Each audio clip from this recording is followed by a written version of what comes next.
আপনার সাথে লাইফে চরম অন্যায় করা মানুষগুলোর সাথে কখনো দুদণ্ড বসে কথা বলে দেখবেন। তাদের মধ্যে বিন্দুমাত্র অনুশোচনা আপনি খুঁজে পাবেন না, বরং তারা সজোরে গলা উঁচু করে বলবে তারা কখনোই আপনার সাথে কোনো অন্যায়ই করেনি। এই ধরনের জালিম, অত্যাচারী এবং মিথ্যাবাদী মানুষদের স্থান কখনোই আমার লাইফে হবে না।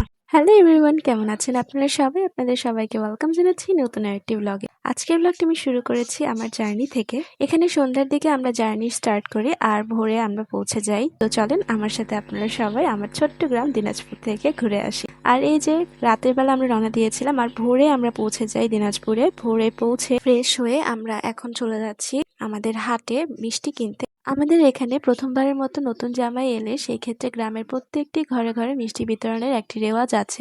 তো সেই জন্যই আমরা চলে যাচ্ছি বাজারে মিষ্টি কিনতে আর সবাইকে মিষ্টি বিতরণ করতে।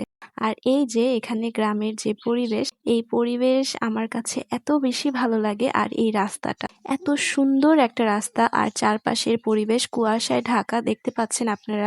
এক পাশে আবাদি জমি আছে আর আরেক পাশে এই যে পুকুর এবং পিছনের দিকে গ্রাম দেখা যাচ্ছে। এই সিনারিও গুলো আমার কাছে এত বেশি ভালো লাগে, আমি ভাষায় প্রকাশ করতে পারবো না। তো এখানে গুটি গুটি পায়ে পায়ে হেঁটে হেঁটে আমরা চলে এসেছি মেইন রোডে। তো এখানে আমরা গাড়ির জন্য ওয়েট করছিলাম আর এখানে এই ধরনের গাড়িগুলো খুব বেশিই চলে, এগুলোকে চার্জার বলা হয়, সেগুলোর জন্য আমরা ওয়েট করছিলাম। এরপর আমরা চলে আসি এই সুইট শপে। এই সুইট শপটি আমাদের গ্রামের মধ্যে সব থেকে ফেমাস একটা সুইট শপ। এখানে বিভিন্ন ধরনের মিষ্টি আছে, যেমন এখানে আপনারা দেখতে পাচ্ছেন নলেন গুড়ের সন্দেশ, তারপর এখানে কালো জাম, সিঙ্গারা গরম গরম ভাজা হয়েছিল, তারপরে এই যে বেবি সুইটস, রসগোল্লা, রসমালাই, মিষ্টি দই, রাজভোগ, চমচম, আরো অনেক ধরনের মিষ্টি এখানে আছে। আর এখানে আমার সব থেকে ফেভারিট মিষ্টি যেটা সন্দেশ, সেটাও আছে।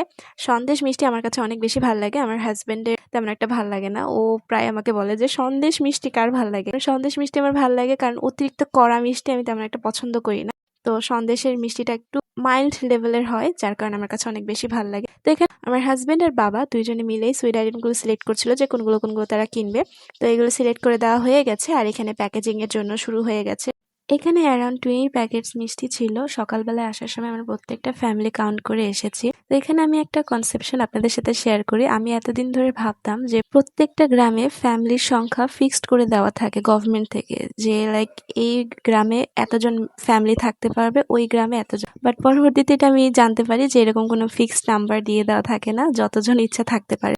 গ্রামে কতগুলো ফ্যামিলি আছে এটা গ্রাম টু গ্রাম ভ্যারি করে। কোনো গ্রামে ফ্যামিলির সংখ্যা অনেক বেশি থাকে, কোনো গ্রামে ফ্যামিলির সংখ্যা অনেক কম থাকে।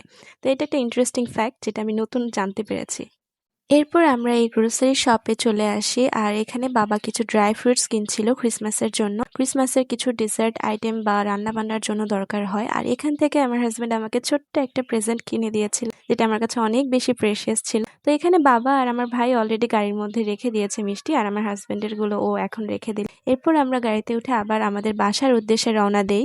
আমার কাছে গ্রামের সব থেকে বেস্ট পার্ট এটা লাগে, যখন আমি গাড়িতে করে কোথাও যাই তখন দুই সাইডের যে এই সুন্দর সুন্দর মনোরম দৃশ্যগুলো আমি দেখতে পাই, এগুলো আমার কাছে অনেক বেশি ভালো লাগে। তো আমি যখনই গাড়িতে উঠি গ্রামে, তখনই আমি দুই সাইডের এই সুন্দর দৃশ্যগুলো দেখতে দেখতে চলে যাই। তো এরপর আমরা চলে আসি আমাদের গ্রামে আর এসে এখানে আমরা মিষ্টি ডিস্ট্রিবিউট করা অলরেডি শুরু করে দিয়েছি। আমরা এক এক করে প্রত্যেকের বাসায় যাই, তাদের সাথে কথা বলি, তাদের সাথে কথা বলে তাদেরকে মিষ্টি ডিস্ট্রিবিউট করি। আর আমাদের রিচুয়াল এটা যে নতুন জামাই থাকবে সে সবাইকে মিষ্টি ডিস্ট্রিবিউট করবে, মানে মেইনলি তার হাত দিয়ে সবার কাছে মিষ্টি ডিস্ট্রিবিউট করা হবে। তো এখানে আমরা এক এক করে সবার বাসায় বাসায় যাচ্ছিলাম আর সবাইকে মিষ্টি ডিস্ট্রিবিউট করছিলাম। আর এখানে নতুন জামাই বা নতুন বউ হলে যেটা হয় 101 বার প্রণাম করা লাগে। তো এখানে আমার হাজবেন্ডের তাই হচ্ছিল, সবাইকে মিষ্টি দিচ্ছিল আর ওর প্রণাম করা হচ্ছিল। So it was a great cardio for him. তো এখানেও এক এক করে সব ফ্যামিলিতে মিষ্টি ডিস্ট্রিবিউট করছিল। পরে আমাকে বলে তুমিও কয়েকটা ফ্যামিলিতে দাও। তো আমিও কয়েকটা ফ্যামিলিতে ডিস্ট্রিবিউট করেছি। প্রত্যেকটা ফ্যামিলিকে ফিল্ম করার আমাদের পক্ষে সম্ভব হয়ে ওঠেনি। আর এখানে যাদের বাসায় যাচ্ছিলাম আমাদেরকে স্ন্যাক্স অফার করছিল আর অনেক অনেক ব্লেসিংস দিয়েছে, যেগুলো আমাদের কাছে সব থেকে বেশি প্রেশিয়াস আর ভ্যালুয়েবল। তো এখানে গ্রামের মানুষরা কিন্তু সব থেকে বেশি অ্যাক্টিভ থাকে আর তারা অনেক বেশি বিজি থাকে। এই সময়টা, যে সময়টা আমরা গিয়েছিলাম সেই সময়টাতে ধান মাড়াই কাটাই করার সময় থাকে। তো আপনারা দেখতে পাচ্ছিলেন সেগুলো করছিল সবাই। তো এখানে আমার হাজবেন্ডকে এরপর এই পুকুর পাড়ের সামনে নিয়ে আসা হয়েছিল। এখানে আমাদের পুকুর পাড়ের সামনে কিছু হাঁস ছিল, এখানে ওকে হাঁস সিলেক্ট করতে বলা হয়েছিল যে কোনটা ওর লাঞ্চের জন্য প্রিপেয়ার করা হবে সেটাও চুজ করে দিচ্ছিল। তো এরপর আমরা এই যে এখানে চলে আসি। এই জায়গাটা আমার সব থেকে ফেভারিট পার্ট। এই জায়গাটাতে আমরা ফ্রি টাইমে না, এমনি সময় আর কি, এই সময়টায় শীতকালে ধান শুকানো হয়। তো এই তো এরপর হয়ে যায় বিকেলের দিকে এখানে শীতকালে স্পেশাল পিঠা আমাদের সার্ভ করা হয়। এগুলো সব নতুন চালের পিঠা। তো এগুলো আমাদেরকে এক এক করে দেওয়া হচ্ছিল। এখানে আমার হাজবেন্ড আর আমরা এগুলো এনজয় করছিলাম। তো এরপর আমরা ডিনার শেষ করে সবাই ঘুমাতে চলে যাব। আর তখন আমার হাজবেন্ড বলছিল যে সে একটু আগুন তাপবে। তো এখানে বাবা আগুনের ব্যবস্থা করছিল। শীতকালে গ্রামে এই আগুন তাপানো নিয়ে আমার অনেক মেমোরিজ আছে। শীতকালে আমরা সব কাজিনরা মিলে যখন এভাবে একসাথে আগুন তাপানো হতো তখন আমরা এখানে মিষ্টি আলু দিতাম, মিষ্টি আলু ঝলসে সেটা আমরা সবাই মিলে খেতাম। তো এই যে এখানে আগুন ধরানো হয়ে গেছে, তো এখানে সবাই আমরা আগুন তাপাচ্ছিলাম। আমার হাজবেন্ড এখানে অলরেডি আগুন জ্বলছে, তারপরে ও এক্সট্রা করে খড়ের গাদা নিয়ে এসে এখানে দিয়েছে। মানে ওর মেইন ইন্টেনশন কিন্তু আগুন তাপানো ছিল না, ওর মেইন ইন্টেনশন ছিল এটাই যে এখানে আগুন জ্বালাবে সে, এটাই তার হচ্ছে অ্যাট্রাকশন ছিল। তো এখানে আমি আগুন তাপছিলাম আর আমার হাজবেন্ড দাঁড়িয়ে আছে, পাশে আমার বাবা মাও ছিল। তো সবাই মিলে আমরা এখানে দাঁড়িয়ে দাঁড়িয়ে আগুন তাপছিলাম। এই যে দেখতেই পাচ্ছেন আপনারা, ও এখানে বাঁশ নিয়ে এসে ঝামেলা করছিল, মানে দুষ্টুমি করছে ও আর কি বেসিকলি। তো এইটাই ওর মেইন টার্গেট ছিল, আগুন তাপানো ওর জাস্ট এক্সকিউজ, এটাই ওর মেইন উদ্দেশ্য ছিল। তো এই ছিল আজকের ভ্লগ। আশা করছি আপনাদের সকলের ভালো লেগেছে। ভালো লেগে থাকলে চ্যানেলটি সাবস্ক্রাইব করে ফেসবুক পেজে ফলো দিয়ে পাশে থাকবেন।